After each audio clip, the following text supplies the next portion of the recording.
शङ्कराचार्यमध्यमाम् अस्मदाचार्यपर्यन्तां वन्दे गुरुपरम्परां श्रुतिस्मृतिपुराणानाम् आलयं करुणालयं नमामि भगवत्पादं शङ्करं लोकशङ्करं शङ्करं शङ्कराचार्यं केशवं बादरायणं सूत्रभाष्यकृतौ वन्दे भगवन्तौ पुनः पुनः ईश्वरो गुरुरात्मेति मूर्तिभेदविभागिने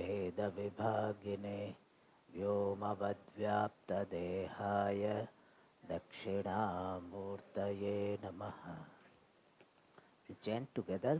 Om Sahana Vavatu Sahanau Bhunattu Saha Viryam Karavavahai Tejasvinavadhitamastu ma vidvishavahai.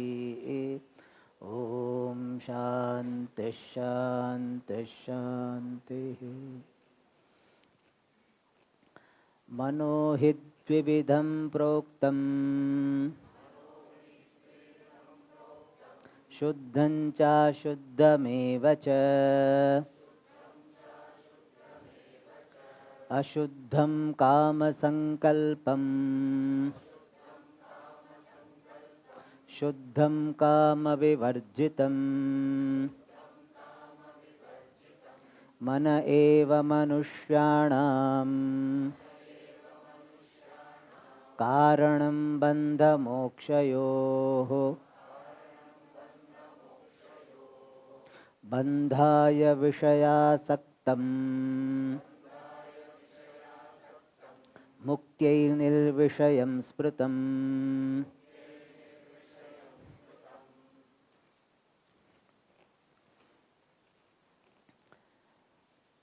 As we saw this morning, the problem of bondage and its solution are presented in the language of mind and its characteristics. It was said that mind is of two types, pure and impure, and purity and impurity of the mind is decided by the thoughts predominantly entertained. And which one is pure, which one is impure, that was clarified. Ashuddham kama sankalpam. Impure mind is that which has got kama, desires, and sankalpa, the fancies, predominantly present. Shuddham, pure mind is that which is free from kama, the desires. Here this morning we saw kama means desires, especially binding desires. And sankalpa means the fancy or fanciful imagination, shobhanadhyasaha, superimposing the idea of happiness, security, fulfillment on the objects, that is called shobhanadhyasaha. Shobhana means something beautiful, positive. Adhyasa means superimposition. And here we can see this more fundamentally, that shobhanadhyasa means superimposition of happiness, etc. on the objects is there because the objects are considered to be existing apart from me. I am giving this independent existence to the objects. I am attributing independent existence to the objects. In reality, they don't have.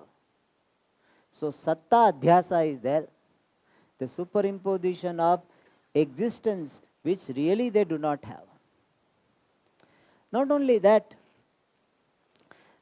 behind this superimposition of happiness and superimposition of existence, there is ignorance of my true nature. What is my true nature? My true nature is Ananda Swarupaha. Since I do not know myself to be Ananda Swarupaha, Purna Swarupaha, therefore I am seeking happiness, Purnata, fulfillment outside. If I already have enough vitamins in the body, I will not take vitamin supplements. In fact, toxicity will happen. So you not required. Why do I require supplements? Because body doesn't have. So when I conclude that I am apurnaha, then only the superimposition of happiness, security outside will happen. So behind this Shobhana Dhyasaha, the superimposition of happiness, security, fulfillment, what is the cause? This ignorance of my true nature, which is full and complete, which is ever secure, Abhaya Swarupayam. And also, I have got the ignorance of the fact that I alone am existence. Existence does not belong to this Nama Rupa.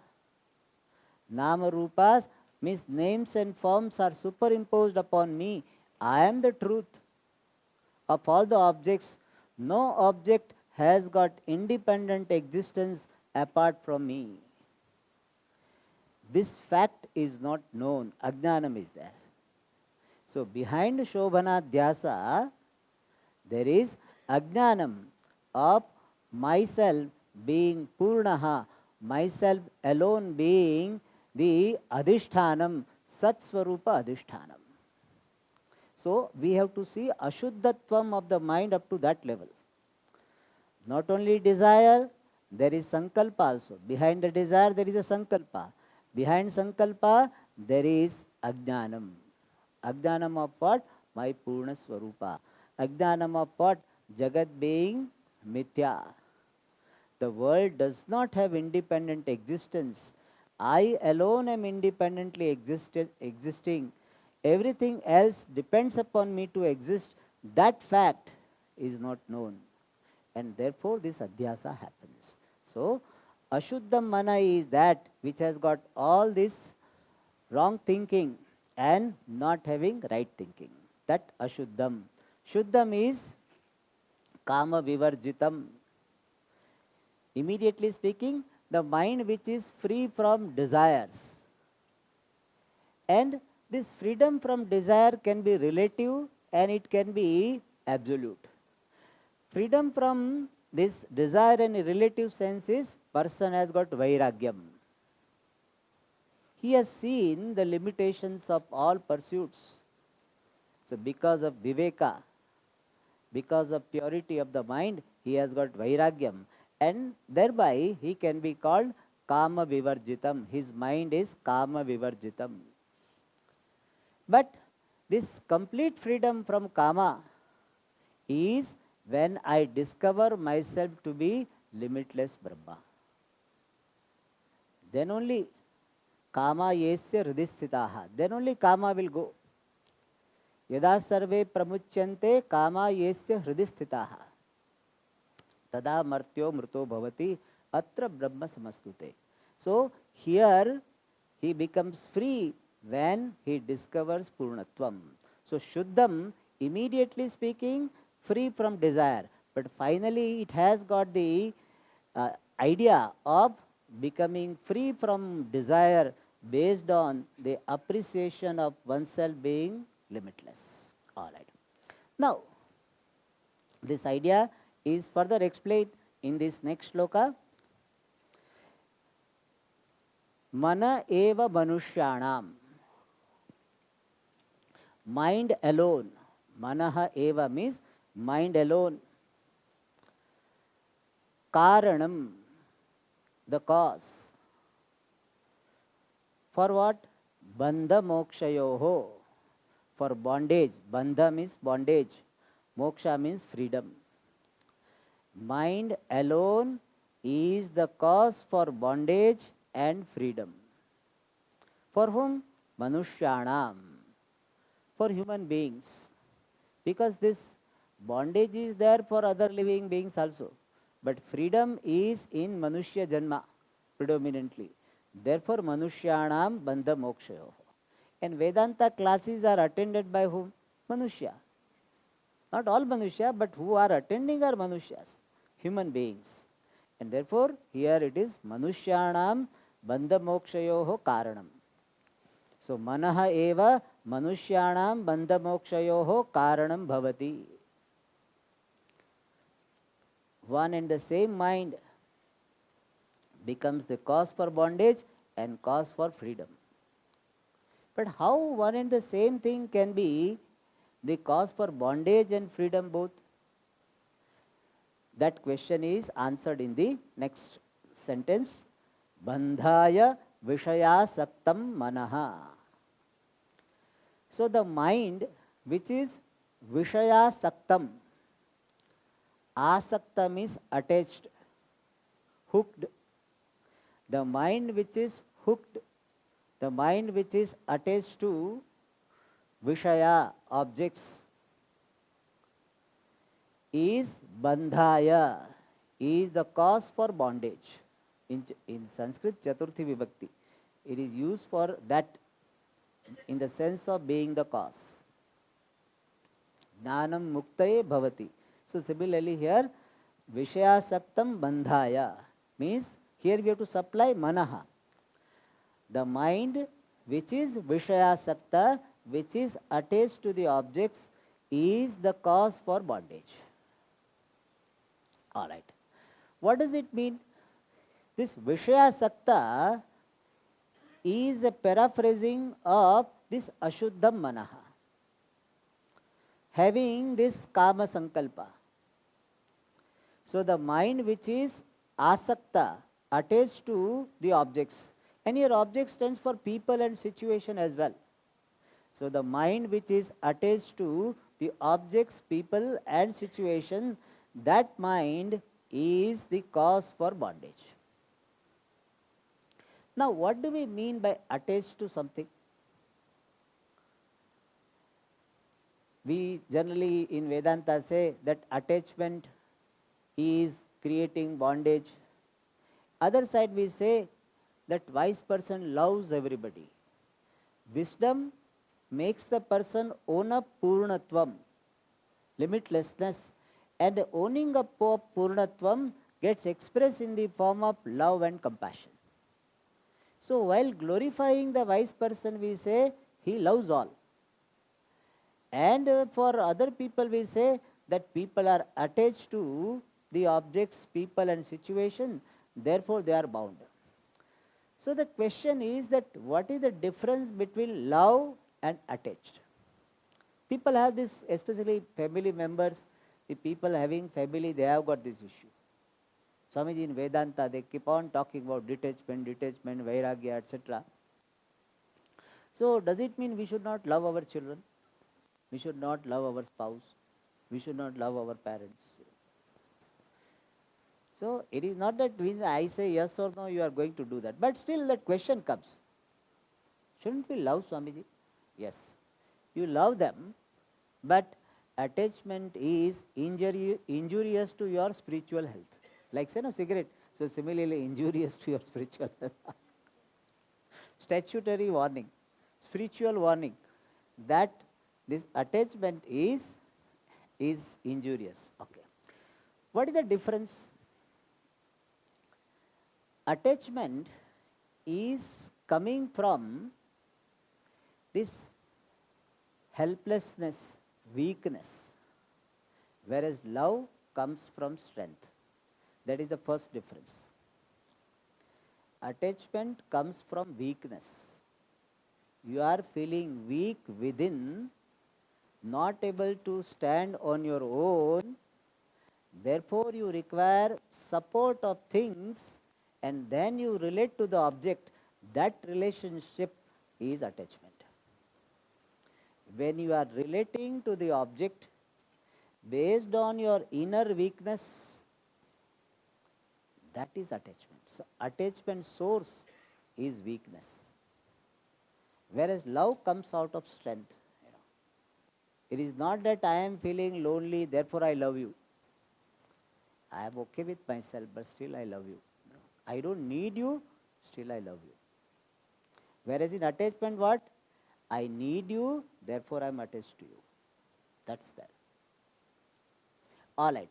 Another thing is, in attachment, there is tendency to control the object, people, situation. When you are attached to someone, then you want to control that person. कहीं छोड़ के चला न जाए. So he should not go away. Leaving me, he or she should not go away. So you want to control. If he or she is looking at others, whom you are looking to, why you are looking so much? Control.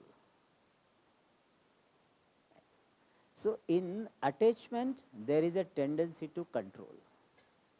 And you want that nobody should be attached to my object of attachment. I only should be attached. You become possessive. Whereas in love, you are happy that your beloved is loved by all. You feel happy about it. Whereas in attachment, you have fear that so many people are coming to my Swamiji, so my Swamiji will not give attention to me. So feel insecure. Whereas love is there, I am so happy, he is loved by all. It's such a nice thing. He is lovable, I am happy, his lovability is discovered by all. And in attachment, you have many times unreasonable expectation. What? That my object of attachment should not go away, should not change. Nothing should happen to him or her. He should live forever. That is what happens in this attachment. You lose sight of the reality. Means empirical reality, not Satchidanand Brahma reality. The practical reality that everything is subject to change, everything is subject to disintegrate, everything is subject to be destroyed. These are the facts. Whereas in attachment, you want facts to be different for your object of attachment. Whereas in love, you are ready to accept fact. You are aware of facts. I love people, but if any one of them goes away, it is acceptable. People will go. People go means they die or they go away. I am ready to accept that possibility. When you are attached to the person, the very thought of departure of that person frightens you. No, Swami, I don't want to think about this. Very thought is frightening, startling. No, don't say like this. Whereas in love, you are not afraid of the facts about your object of love. Yes, he or she is with me today, any time can go. So there is objectivity in love, whereas so much subjectivity in attachment. And finally, when the object of love goes away, there is objective acceptance of the fact. Yes, this person was there in my life, I gave him love, he gave me love, and now time is up. It is like co-travelers. In nowadays people, they don't mingle with each other. It is higher class travel. As one Sudha Murthy, one author, she wrote, he said, as we go higher up in the journey, the train or aeroplane, the communication will be reduced. Communication between the co-passengers is inversely proportional to the class they are traveling. You see, in the second class, unresolved, they will mingle more. Second class, little there. Then AC3, little less. AC2, further less. AC1, they will be little. That's what happens. But in those days we used to travel, we share our food because generally food will not be available so much on the station. So we used to carry, we share with each other, we talk. And in fact in India we don't have concept of privacy. We talk everything. Oh, what is your father doing, mother doing, how much they are earning, how many children are there, how many married, not married, everything we ask. We didn't have concept of privacy. Only now we are learning. And the people from abroad, they can't handle this. They are asked that, are you married? First question. They can't say married also, not married also. Something they have situation. Whereas in India, he said, no, my one daughter in our family got married but came back. Papas aa gayi. बोल देते हैं. So we travel and we share. But when the station of the other person comes, we are ready to let go. We'll say, हाँ आना बाद में मिलना ऐसा. Sometimes we share, the exchange the addresses also. Most of the time not, but is share. That's all. But we accept the fact that person is traveling with me and one day his station comes, gets down. He will get down. That is where love is. Love is you are ready to let go of that person from your life. It's not that you wish him to go away. Then it is not love. That is a hatred. But you are ready to let go. You enjoy people when they are there, but you don't feel depressed when they are not there. That is freedom. That is why love comes out of that fulfilled, real love. Otherwise, nowadays people will this. I think "I love you" word is used perhaps maximum. One sentence, I think it is in some year it was maximum used sentence. I love you, if I remember correctly. But it is simply love. In fact, people use the word love very easily. When I was growing, we did not use the word love. I cannot say anybody just like Amma, I love you. How can I say? So I really had this. Even to write the word dear, I had a difficulty. I said dear can write husband and wife only. So that orthodox.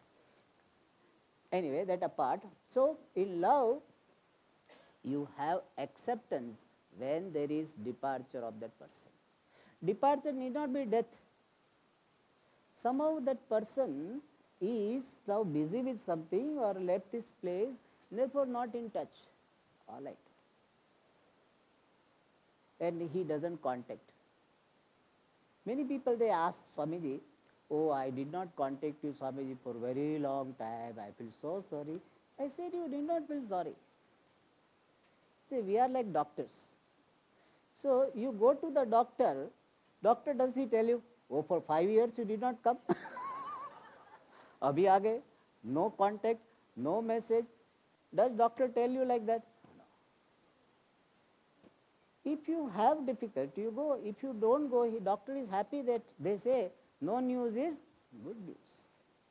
So that's how people tell me after 5 years, I said, yes, don't feel that, oh, Swamiji, I have some work or something. Yes, I am ready. Not that, oh, 5 years you did not contact me, now you are contacting me.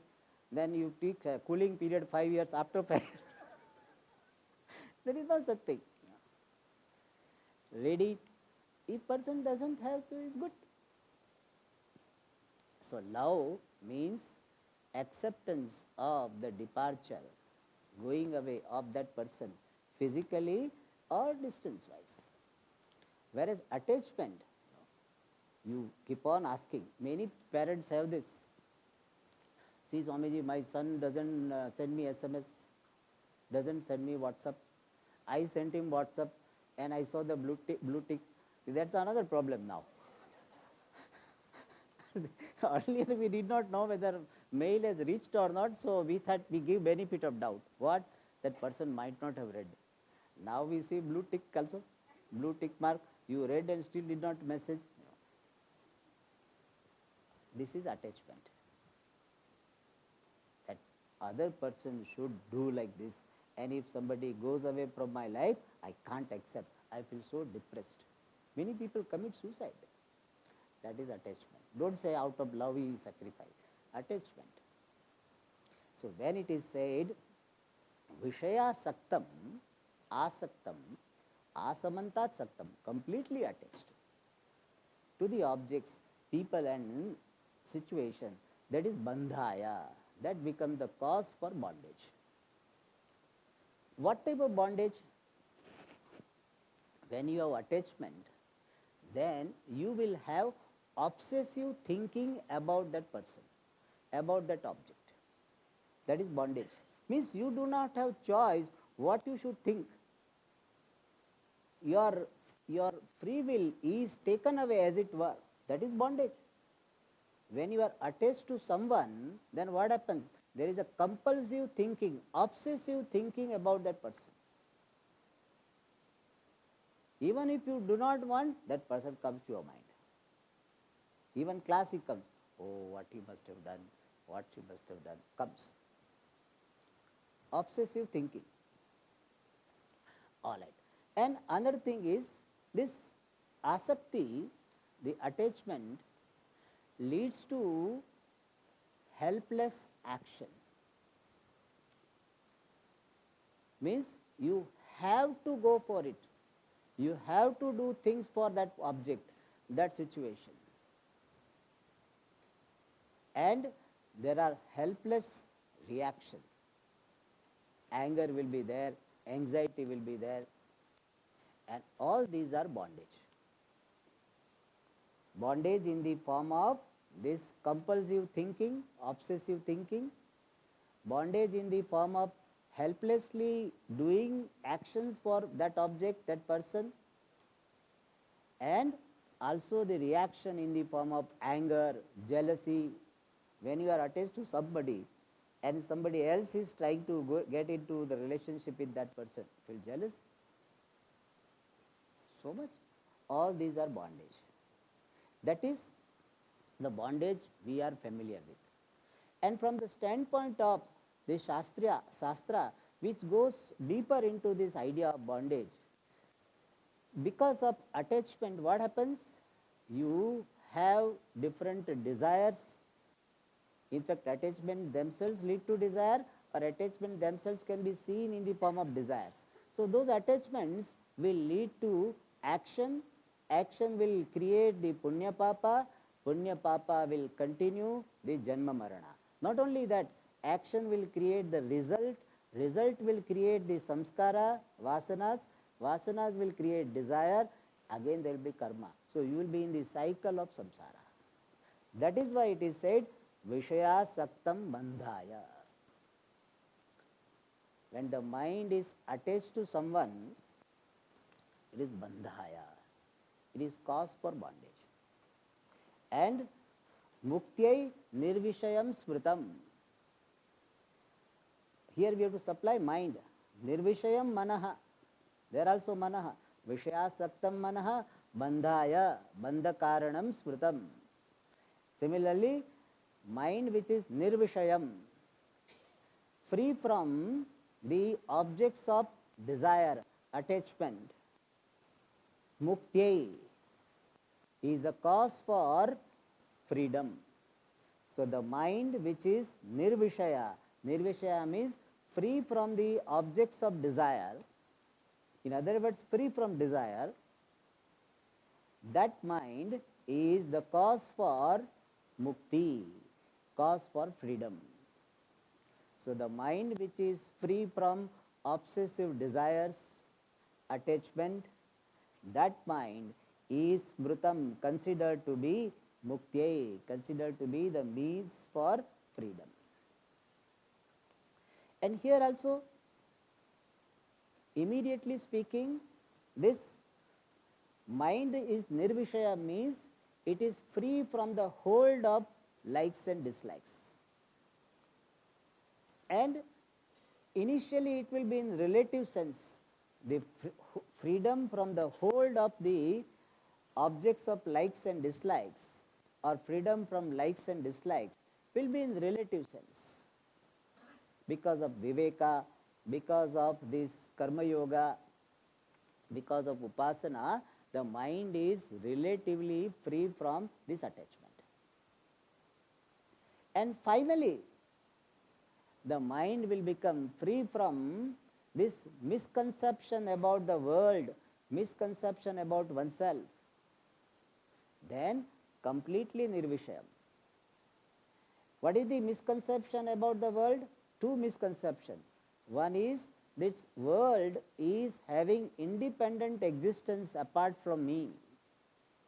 And other is the world is the source of my happiness and even source of my unhappiness. Both are wrong.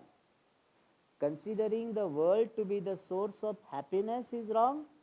Considering the world to be source of unhappiness also is wrong.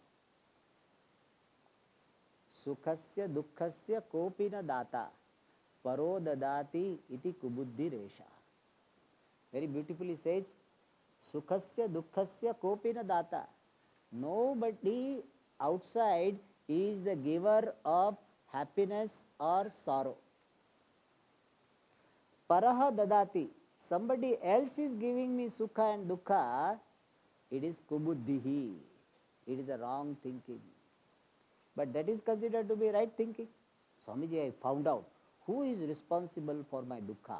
My mother-in-law, or my brother-in-law, or some law, or my brother. Sometimes it happens, that people go for this past life therapy. And in past life, he comes to know what, that my, that my friend now was responsible for my spiritual distraction. Because of her, I was distracted from spirituality. Now what happened? Now you say, I am in samsara because of this person. Already we have got in present life so many people whom we consider to be the source of dukkha. Everybody has a list. Swamiji, I am dukhi because of this. Paro dadati. Somebody else gives you dukkha. That also is wrong. Nobody gives you sukha. Nobody gives you dukkha. But what is our thinking? Swamiji, my brother gives me sukha and my brother-in-law gives me dukkha. Or other way around. My Swamiji, brother-in-law is very good. Mera sala bahut acha hai. So, but my brother Swamiji always against me. So that is a wrong thinking. It is called shobhanadhyasaha, ashobhanadhyasaha. As long as you are thinking that the world is responsible for your sukha or dukkha, you have not really become spiritual. A person is considered to be spiritual in real sense, started to be spiritual only when he stops blaming the world for one's sukha and one's dukkha, especially dukkha. Stop blaming the world. Yes, some physical pain somebody might have caused, but sorrow is not caused by anybody outside. You take up the responsibility. He said something. Yes, it is in his hand. It is in his tongue. It is under his control. But how to take his words, that is under my control. I can take it as a prattling. He just blabbered something. Or he doesn't understand what he is saying. And if I take it in a right spirit, it's something like, some fellow who is mad and he is shouting at me something. Will I feel bad about it? No.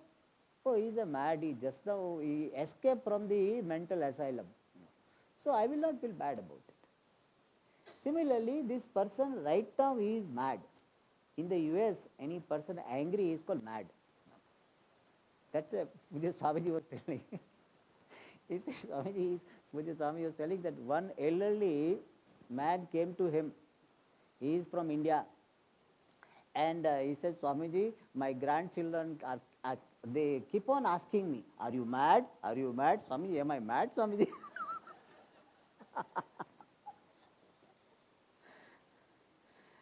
But really, it's a good word in a way. It's not a very, this pleasant word. But really speaking, when you are angry, in a way you are mad. Because mad person is the one who does not have discrimination of appropriateness. What is good, what is not good, what is right, what is not right. That one who doesn't know is called mad. In anger, exactly that happens. In anger, you lose your discrimination. Therefore, in a way, it is a good. I also didn't like first. Why you are using such a high, strong word for angry? So, people, you consider that the people are making you unhappy, angry. That is not correct. Own up your responsibility. He said this. It's not right thing to do for him from the standpoint of dharma. But I became sorrowful, that is my contribution. That is because of my foolishness. That is because of my way of seeing things wrongly. You don't blame others. As long as you are blaming the world for your unhappiness, sadness, you can never own up the responsibility. Your spiritual pursuit has not started. You are studying Vedanta for 20 years, but still you are blaming somebody for your unhappiness, for your sorrow. Your spiritual pursuit is not yet started. Stop blaming the world. But does it mean, Swamiji, I should blame myself? No. Don't blame the world. Don't blame yourself. Then what? Own up the responsibility for having wrong way of thinking. Don't blame yourself. Suppose you fall sick, do you blame yourself? You don't blame, you take responsibility. Yes, something went wrong, so I have to take care, that's all. Oh, I am so guilty, Swamiji, I am having fever. Do you think like this? You think, some people may be thinking like this. They have some little bit more problem. Not only physical problem, mental problem also. So, you just own up the responsibility. That yes, I became sad or I got angry because of my improper attitude based on wrong understanding. Thus, my wrong understanding about the world is responsible for dukkha. So that is to be corrected. So first thing is my shobhanadhyasa, ashobhanadhyasa. Second is what? We are talking about how nirvishayam. So I correct the mistake about seeing the world. First mistake is what? Considering the world to be source of happiness and unhappiness. That mistake I correct. I tell you, if this much you do, you stop blaming the world, stop blaming yourself for your pleasure and, happiness and sadness, then you have grown up quite a bit in this pursuit. Second mistake we do about the world is we give independent reality. That we stop by knowing myself to be adhishthanam of everything. And also, I stop superimposing happiness on the world by knowing I am Ananda Swarupaha. I stop imposing this unhappiness on the world by knowing that I am Asanga Swarupaha. And that mind is called here Nirvishayam.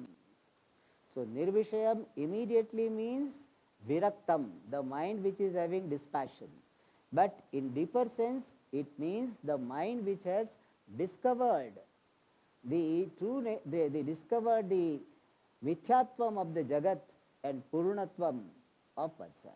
So Nirvishayam Mukte Smritam. Smritam means considered. So what is the meaning of the second sentence? Vishayasaktam manaha, the mind which is attached to the object is the cause for bondage, and the mind which is free from the objects of desire, objects of attachment, that mind is considered to be the cause for freedom. So do you want freedom or you want bondage? Some people say, I don't mind, whatever, Swamiji. Do you want moksha? No, no, no, I don't want moksha. Because people think moksha means death. So, moksha people reject sometimes. Swamiji, I don't want moksha. I want money, Swamiji. I want a good life partner. I want a good house. I don't want moksha. Moksha you keep, Swamiji. You give me all this. Why we reject? Because we do not know what moksha is. In life, many times we reject things because we do not know what they are. Generally, I give one dining hall example. Dining hall example is that now here we don't have that, but in some ashram they will serve food, different items. They have a rule also, twice or thrice they have to serve. Twice they serve and third time they have to say this is last round. Puran, aise bolte hai Hindi mein. Puran means the last round. So 3 times they will come for serving. And we are waiting for payasam. Payasam is sweet one. Milk, sweet milk. I have to translate in English. Payasam, sweet porridge or something. Okay. So that payasam, we are waiting for it. And one by one the rice fellow comes, venda. This sambar venda. And this other fellow came and I said, venda. Then the next fellow said, Venu, I want. I am telling in Tamil, I don't know why. So I want. And when I see that he is giving him payasam, then what do we do? Come. You call the person back. First you said what? I don't want. Because you thought it is kadhi. Kadhi and payasam sometimes look alike. So you rejected.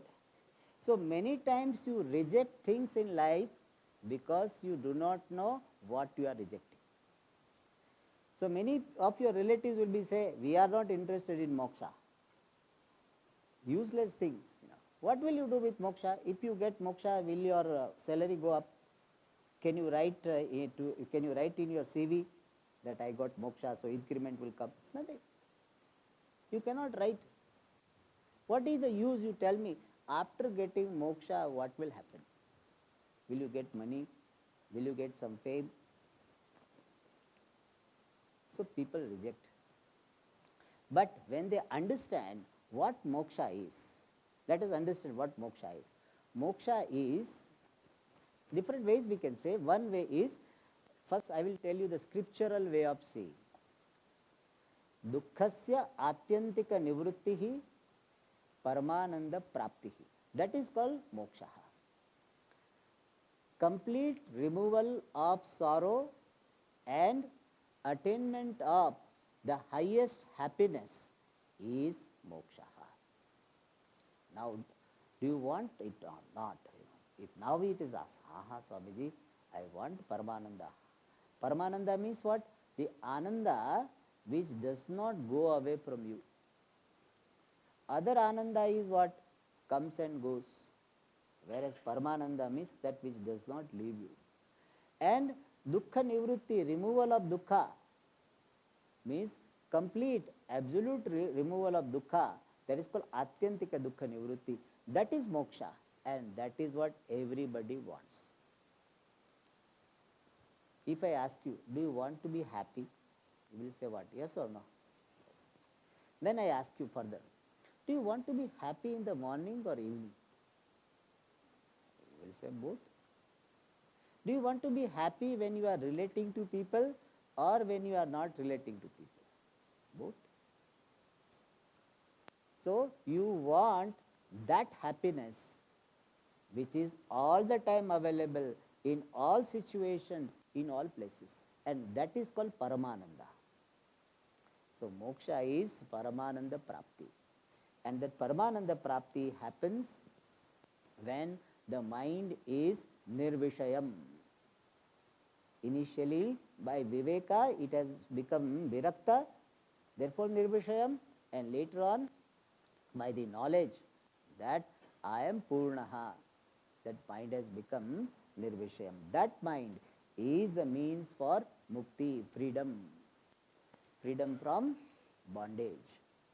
Thus, in this shloka, it was clarified that Ashuddham Manaha, which is Vishayasaktam Manaha, is the cause for bondage, and this Nirvishayam Manaha, the mind which is Shuddham Manaha, Kama Vivarjitam Manaha, is Mukti, is the means for freedom. So, Vishayasaktam Ashuddham Manaha Bandhaya Bhavati, and Shuddham Nirvishayam Manaha Mukti Bhavati. We can combine. And I just wanted to share one beautiful shloka which gives the connection between Kama and Sankalpa. The mind has got various desires because there are so many fancy Sankalpa, Shobhanadhyasaha. This shloka is Kama janami te moolam sankalpat kila jayase. Natvam sankalpayishyami tena mena bhavishyasi. It's a very beautiful shloka. This shloka comes in Mahabharata. Mahabharata is 100,000 verses. 18 parvas, 18 cantos are there. One parva means canto, means big volume it will be. One parva is called Shanti Parva, Mahabharata. After Mahabharata war was over, then Yudhishthira became the king, but he was not happy king. That's why they say, in war, nobody really wins. Nobody really wins. Because the loser is of course loser, but one who wins also would have lost so many near and dear ones. And therefore, Yudhishthira also was very sad. And then what? One good thing that because of his good background, he does satsanga with so many people. Narada, Vedavyasa. And in that context, in Shanti Parva, chapter number 177, chapter number, no shloka, chapter number 177 in Shanti Parva, 25th shloka is this: Kama janami te moolam. O desire, I know your root. Sankalpat kila jayase. You are born because of sankalpa, fancy, shobhanadhyasaha, superimposition of happiness, security, etc. So your root I have understood. Like we have understood the root of the problem, then we should attack the root. And therefore here it is said, Natvam sankalpa ishyami. O desire, I will not entertain you at the level of sankalpa alone. Sankalpa alone gets modified into kama. So I will not entertain you at the sankalpa level itself. Tena mena bhavishyasi. Because of that you will not be there for me. And this is uttered by one Muni whose name is Monkey. Not English monkey, Sanskrit monkey.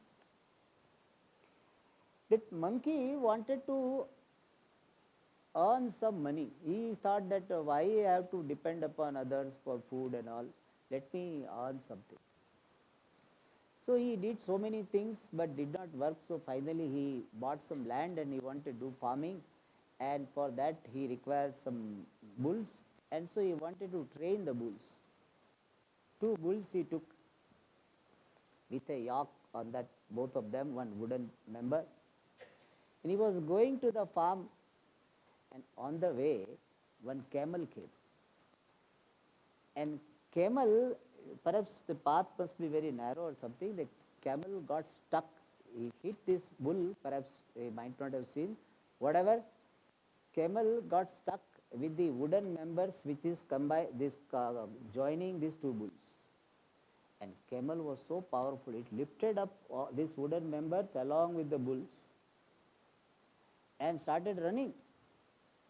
Then this monkey also followed for some time. Then afterwards, all of a sudden he thought, my God, what am I doing? Just one some fancy came that I should have my own resources for bhiksha and all. Therefore, all these things happened. And then he tells this, he got rid of vairagya. So here the shloka conveys one important idea is that if you want to manage kama at its root level, then the fancy level itself you handle it. Whenever you are entertaining this Shobhana Dhyasa, how nice it is, how nice it is, ask this question. Is it required for my pursuit of moksha? Is it required? Is it a distracting factor or helping factor? Sometimes distracting factor may appear like helping factor. You know, certain things are harmful, but they appear like helpful. So you analyze well and don't allow this build up. A single thought is not a problem. You thought of Benz car and immediately displayed by hamare nasib mein Benz car kya hai. So in our luck, what Benz car will not be there. You dismiss. That Benz car thought will not disturb you. Over. But you have some possibility of loan and all this. Then Benz car thought, now so many models are there. Which model? Second hand to kam se kam mil jayega. So second hand. So you allow that thought to be built up. Then it becomes a desire. So what is to be done is, when this first time it comes, that time itself you nip in the bud. Is it required? Not required. Drop it. This is how this nirvishayam smritam. Now in the next shloka, based on the second shloka, that mind which is nirvishaya is the means for moksha, what a mumukshu has to do, that is said in the next shloka. Yato nirvishayasyasya, yato nirvishayasyasya manaso muktirishyate ato nirvishayam nityam manah karyam mumukshuna. Okay, I have to just get into it. Mana eva manushyanam. Okay. Yato nirvishayasyasya manaso muktirishyate ato nirvishayam nityam manah karyam mumukshuna. Like musicians, no, they will have always the Shruti box. So similarly, I go to Shruti box. They have got Shruti box, something like, a small will be there, that they put it in their mouth, poo, poo, or something they do and they get the tune. Is that something like that? Mouth Shruti box? Huh? Pitch pipe. I have seen one lady doing that. So I remember that. Okay, you go that. Pitch pipe, okay. So, because generally we have got Bhagavad Gita tune. Okay. So I am also getting into this. Okay. So what is said here? Yataha, since asya nirvishayasya manasaha muktihi ishyate. Yataha means since the mind, asya, this mind, of this mind which is nirvishaya, free from the objects of desire, means free from the desire. Nirvishaya immediately means free from the objects and objects of desire, and therefore practically it means free from desires. The mind which is free from the desires, muktihi ishyate, freedom is accepted. So, freedom ishyate means accepted, considered. For the mind or of the mind which is free from the desire of the objects, freedom is accepted, freedom is considered. In putting in simple words what it means, since the mind which is free from desires becomes the means for freedom, therefore it will be said something in the next sentence. So, the first half of the shloka is paraphrasing what has been told in the previous shloka, making it the basis for further statement. In the previous shloka it was said, Muktye nirvishayam smritam, that idea is restated. Since the mind which is free from the desire is considered to be the means for moksha, ataha, therefore, manaha nirvishayam karyam, the mind should be made, karya means should be made. The mind should be made what? Nirvishayam, free from desires. But Swamiji, I can make the mind free from desires. When I am sleeping. No, nityam, always. Make the mind should be made free from desire. By whom? Mumukshuna, by the person who is desirous of freedom. By a person who is desirous of freedom, the mind should be made free from desire. Here, one thing to be noted importantly is, desire by itself is not a problem. In fact, desire is an expression of the Ichha Shakti of Ishvara. Desire per se, desire by itself is not a bondage. In fact, Bhagavan also has desire. So kamayata.